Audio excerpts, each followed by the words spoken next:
pleasure to present the Emanuel Spector Memorial Award.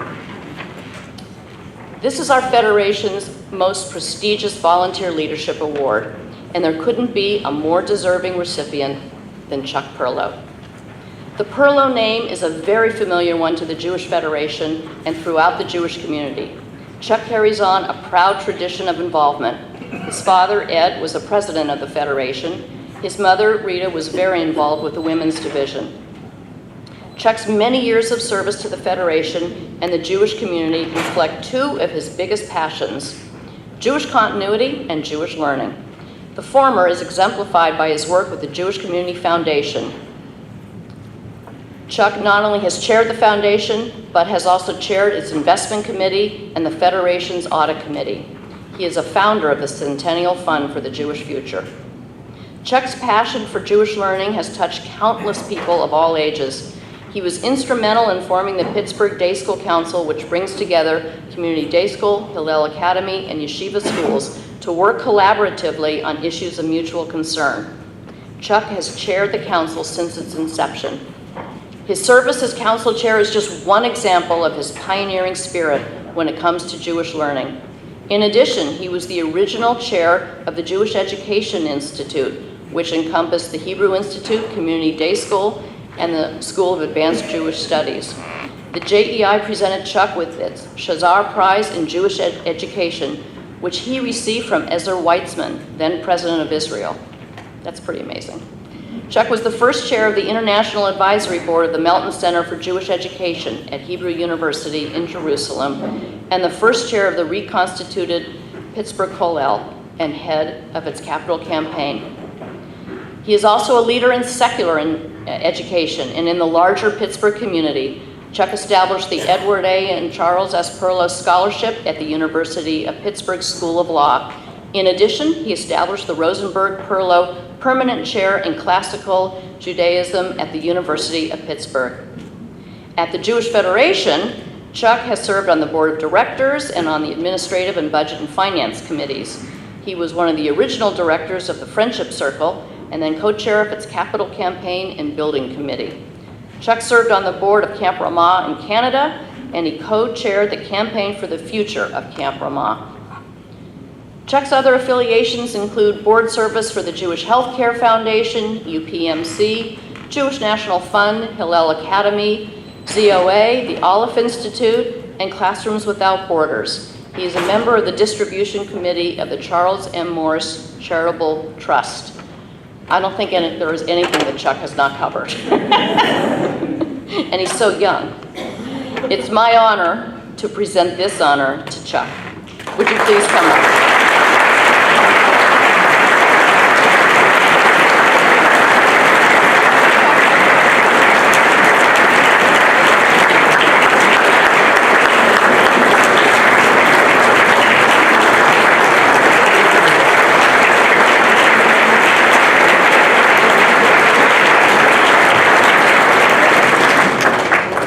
That was really beautiful. Thank you so much, Cindy. I apologize in advance. Alexis told me that we can go as long as we want tonight because it's our night. So I'm going to listen to her. And there are a few things I really want to say, that mostly thank yous, because this is an amazing community to belong to. But I also want to share with you some of the reasons why I have the passions that I do and why I think we as a community do what we do. Rabbi Popko taught a few years ago a specific line of Torah in a drush that I found incredibly meaningful. He said that this specific line is read on Pesach, Shavuos, and Sukkot. We read it in the Torah because of this particular line. We read the entire Parsha. And the line is,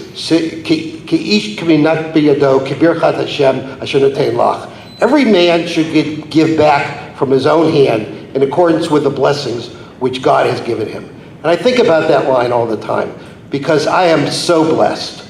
And the blessings, and what I can give back could never, ever repay the blessings which I've been given. First and foremost, I've been blessed to find the love of my life and live the past 33 years with Judy. It's just a remarkable woman.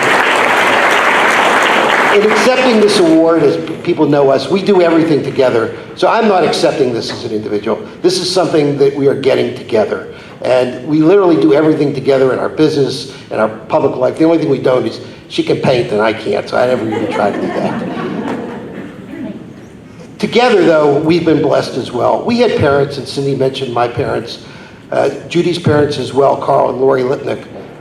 People that know them and knew my parents know what kind of examples they are, not just for us and a family, but for their entire communities.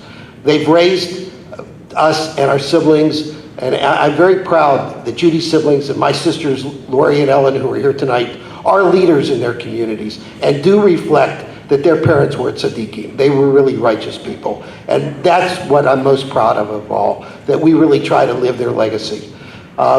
This summer has been a kind of interesting summer for me and Judy, because 90% of the people that come up to us say Mazel Tov, and I think the other 10% say congratulations. That's the first word out of their mouth. Obviously, getting this award, a lot of people have congratulated us, but we started the summer, our son Adam married Emily Karp. Emily's the daughter of Hank Karp of blessed memory, who gave so much to this federation, and Simone Karp. It's been really a remarkable experience meeting their family and joining with the Karp and Myers family. We've truly enjoyed it. And the second thing that happened this summer is our son Gabe started a new business. Some of you may have read about that.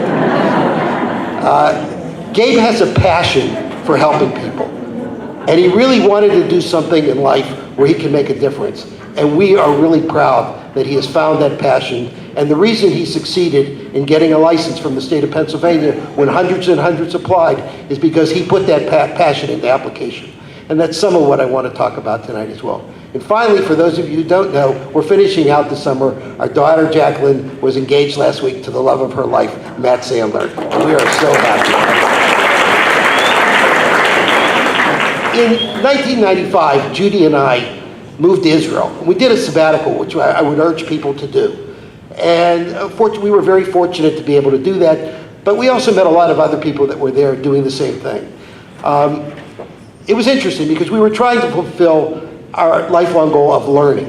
We wanted our kids to learn, and we put them in the local public school. It was somewhat difficult for them, but they learned lessons they would have never learned here. And Judy and I both enrolled in Ulpan. I remember the first day of Ulpan because the teacher taught it in a very unusual manner. She brought in song, and she brought in poems, and she gave them out. And she started with one particular poem, which still affects me every day.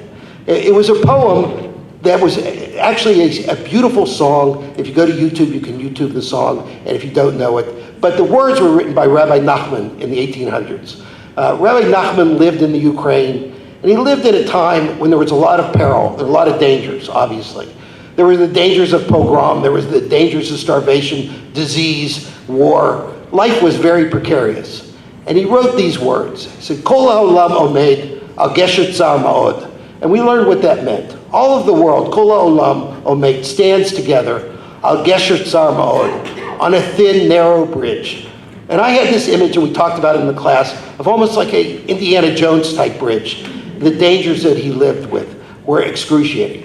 But I think about it in our own context. Look at where we are today. We obviously don't live with the same dangers that Rabbi Nachman lived with on a daily basis. But we live in an era where a hurricane last week left millions of people displaced and many, many dead and injured. We live in a world where just a few weeks ago in Charlottesville, unmasked youths walked through the streets screaming, Jews will not replace us. Jews will not replace us. We live in a world where just this week, people in Japan were told to go to their homes, and they feared nuclear annihilation. We may not live with the same dangers that Rabbi Nachman lived, but we live in a world with dangers that in many ways are much more dangerous and much more precarious. But then Rabbi Nachman went on to say something truly amazing in the next line. He said, V'ha'ikar, the essence, the main thing you have to remember, shelo lefached klal, not to be afraid at all. And we talked about this in class. How can you not be afraid when you have the dangers of pogrom, when you have this facing you every day, when starvation and disease could kill you in a moment? How can we not be afraid when we live in a world like this? You know, the first answer is pretty obvious. And somebody in the class gave it. Well, we believe in God. And when I thought about it and we discussed it, it really hit me that that's not enough. That's not a reason not to be afraid. Certainly it's important to believe in God, but how can Rabbi Nachman say, Lo lefached klal, let's not be afraid at all? And I think the answer lies in the first stanza. Kol ha'olam omed. All of the world stands there. And when you look at Houston, and you see hundreds and hundreds of people leaving the safety of their home and getting on boats, and some even driving to Dallas to buy boats so that they can save other people and putting their lives in danger. How can we not contribute to the fund that the Federation has told us they've set up? That's Kol ha'olam omed, people helping other people. When you look at Nazism, sure, it was horrible, and God could not stop it. But who stopped it? It was people. It was millions of people from all over the world putting their lives at risk and many dying to stop that evil. I am very proud, and leave the politics aside, that so many Americans stood up and said last week that this is unacceptable, this behavior. We do not accept it. That's Kol ha'olam omed, al gesher tzarmod. We all stand together on that bridge. And for me, there's even greater meaning, and this describes my passion for Jewish learning. Why can we not be afraid? The reason is very self-evident. The reason is because we Jews stand at a special place on that bridge. We stand with everybody else, but we stand there, and they need us. For 3,000 years, we've stood there for a particular reason, because God made a covenant with Abraham, and that brought Torah into the world. And my passion, and I think all of our passions, is to bring Torah in the world. We do this in the community, obviously through places of learning like the Kollel, like our day schools, like Friendship Circle and others. We do it in informal ways, like Camp Ramah, where Judy and I met first, and which changed our lives. It's certainly a way in which we bring Torah into the world. But we bring Torah into the world in so many ways. There's almost 40 organizations represented here tonight by their Volunteer of the Year. Every one of these organizations is bringing Torah into this world, and it's fulfilling the commandment that God gave to Abraham 3,000 years ago. The world needs us, and we need the world. But they need us just as much as we need them. And there's no question about it that when we stand with the world, we have no reason to be afraid. In fact, we have reason to be hopeful and proud that we are part of a 3,000-year tradition that will make this world a better place. Cindy mentioned a number of the organizations that I've been involved with, and I can't leave without thanking the people there that in some of these organizations that really were the reasons why we were successful. All organizations really are met by the success both of their professional and their lay people. She mentioned the JEI, which meant so much to me. But it was really the efforts of Skip Grinberg, Sippy Gore, Natalie Berman, and the professionals there that made it successful. Lay leaders like Amy Weiss, Jan Levinson, Max Levine, and others really were the reasons why we were successful. The Day School Council is not me. I chair that. It's people like Macy Kinselinski and Avi Monroe and Shlomo Jacobs and Howard Valinsky that put their time and effort to making sure that something really special happens here. People from different schools and different denominations meet to help each other. And that makes us a very unusual and special community. For me, I want to thank my teachers who meant so much to me and are represented here tonight by my favorite teacher of all time, who is my preschool teacher from 59 years ago, Anita Lopatin. And I'm so proud of her.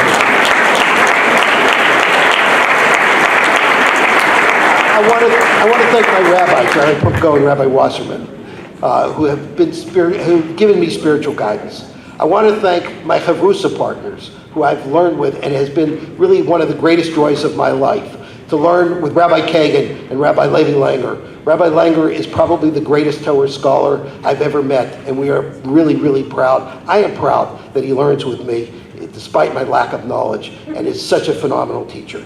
It really is very special. And most importantly, I want to thank my partner, Billy Rudolph, Zev Rudolph, who shares my passion for business, but also shares my passion for community, and I share his passion for community. Billy and I served together as the distribution committee of the Charles Morris Trust, as well as being business partners for the last 15 years, and it is really a pleasure every day to go to work knowing that we have things to accomplish and goals to meet. A couple weeks ago, in Parshat Akev, we read a very special line that I try to remember, and it isn't easy to remember. V'zakarta et Hashem Elokecha. Remember that God, ki hu hanoten lecha koach. He gave us the strength liot chayil, to be successful, to be prosperous. There's no question about it that any success that I've had and any successes we had came because God gave us the strength to be successful. But the pasuk goes on to say something even more important, that there's a purpose that he made us successful for. It's Laman Hayam et Brito. It's order to establish his covenant, Hayom Hazeh, today. And that's what you guys are doing. That's what the people in this room have accomplished. That's why everyone here is being honored. They are establishing God's covenant in this world today. And I am so proud to be part of this community and to be honored by you. I wish you all a very happy and healthy new year.